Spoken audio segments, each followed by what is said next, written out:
It's the perfect time of the year to enjoy a nice warm bowl of delicious chili.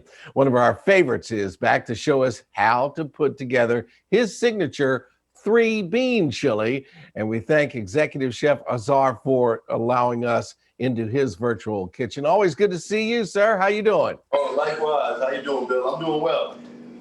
All right, well, good. And I can't wait to get, everybody has their own take on chili. Some folks say no beans. Some people say just this kind of beans. Some people say you got three beans. So have you tried all the other ones and came up with this one? Yeah, I mean, I've tried many different types, but I feel like the more the merrier. And I think, you got three different types of beans in here. You get a lot of different protein from that. And I think it provides a nice little eclectic, team of flavors. So I think it works well. All right, well, let's get cooking. What do we do first? You can see that this pan is nice and hot. You can see, the heat coming off of it. So I got some onions that I'm going to caramelize in here. Of course, I always say that's the sound you're looking to hear. So I'm caramelizing these onions. But caramelizing them is going to bring out the natural sugar in them. And that's what you're looking for. You want that natural sweetness, and you can only obtain that by doing this right at the very beginning. It doesn't take very long. It's already caramelized. And it caramelizes when you start to see it change to that nice brown color. You start to see, it change over, and that's where the natural sweetness comes out of the onion.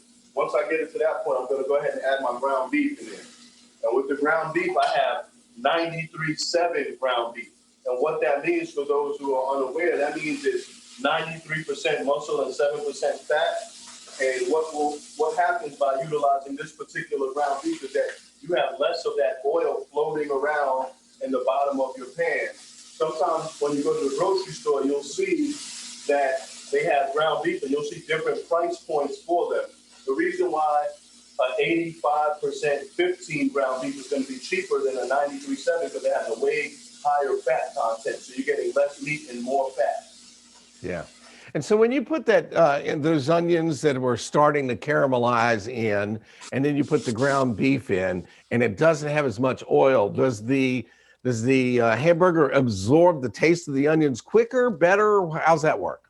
Well, very good question. I think it melds together and those flavors come together nicely. And the little bit of oil that's in the fat is going to help with even further caramelizing those onions in that process. So right now, this is coming along beautifully. It has the nice caramelization. The ground beef is cooked off. And with using this 93.7, normally you have to drain it. There's such a little amount of fat in there that you don't even have to do that step of draining your beef. You can go ahead and leave all the flavors that's currently in your pan and move on to the next step.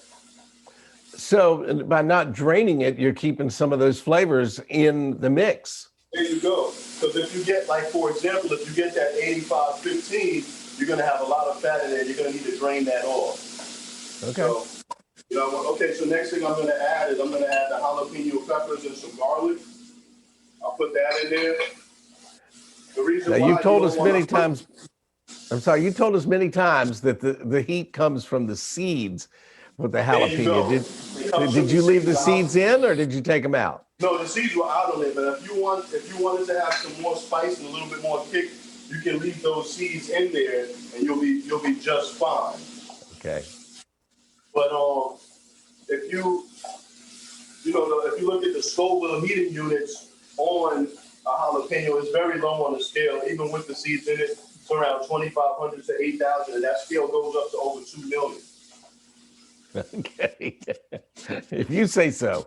Okay, that's right where we want it to be now. So now I'm going to go ahead and add some crushed tomatoes. And the acidity from those tomatoes are going to lift any remnants that are stuck to the pan. They're going to lift them up nicely, and it's going to go right into that mixture. And once I got that added in there, I'm going to go ahead and add my stock. I got some tomato paste and some vegetable stock in there. That's going to go all in there, and now I can add my beans. So I got some navy beans in here. I have some black beans. Oh, I am so glad to see you put black beans in there. I tried to put black beans in my chili when I was making it a couple of weeks ago, and everybody said, no, not black beans. That's a Mexican thing. And I went, come on, I love black beans. You can put any type of bean in there of your choice. That's a cool thing. Now I'm gonna put my seasonings in here. I got some cumin, some chili powder, a little bit of salt and pepper. I'm gonna let that now, at this point right here, all you do is you're gonna let this simmer and reduce. And when it's simmering and reducing, of course, you'll see the steam coming off the top. With that evaporation taking place, it's doing nothing but intensifying the flavor. You're gonna have less liquid at the end of the process, and all it does is intensify the flavors and make it stronger. So, Chef, when you make your chili, are you gonna make this chili as soon as you're done mixing it all up and got it all in there? Can you eat it then, or do you like to wait? Like a lot of folks like to wait overnight. You want to wait. You want to let all of those flavors meld together, and you want to give that at least 30 minutes to an hour of slow cooking and coming down and let those flavors intensify. So you definitely want to give it some time. I'll put a little crack. Easier said than done, sir. Easier said than done. Yeah, right? I'll put a little bit of sea salt in there. And now this is the part where you just let it, you let it simmer down. This is where if you want to, take a short little break and go to your refrigerator and grab your favorite beverage of your choice, you do that. I'm for that. You let that simmer down. So now I have, of course, we don't have 30 to 45 minutes to let that simmer. So I have a finished product right over here to show you what it looks like. So okay, here we go. You can see how nice that looks in there. Oh, beautiful. Man. So I'm going to go ahead and pour it into a bowl, nice and thick.